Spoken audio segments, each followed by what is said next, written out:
deri me tash kanë shpall kandidatura personale, jo vetëm Zonja Asmani, por edhe Ramush Haradinaj. Edhe ajo ka shpreh gatishmërinë dhe vullnetin e vet. Tërheqja e Zotrit Haradinaj nga AK-ja nuk kupton që është në fakt një hap drejt këtij posti, duke qenë se me bazë kushtetutës presidenti nuk duhet të jetë pjesë e ndonjë partie. Ajo ka shpreh gatishmërinë e vet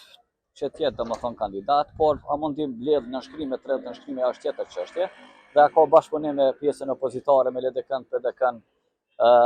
aty ende nuk ka një farë takimit në mes tyre, pra krejt është e hapur si mundësi, por nuk ka kërgjë prej kësaj pune. Unë mendoj që për t'ju shmangë zgjedhjet e jashtëzakonshme duhet me do mos kemi një marrëveshje politike midis subjekteve politike. Ajo marrëveshje mund të jetë marrëveshje për koalicion, pra mund të ketë edhe një marrëveshje koalicioni LDK-VV, ose PDK-VV, edhe pse është i pamundur si koalicion LVV për shembull dhe PDK, mirë po megjithatë domethënë duhet me vë përpjekje si VV me fol domethënë me subjektin opozitar së paku me Lidhjen Demokratike të Kosovës dhe me gjetë një zgjidhje me ta, ose në marrëveshje me bë politike për koalicion të mundshëm për të marrë ato vota, ose ndryshe e ka shumë vështirë me kalu domethënë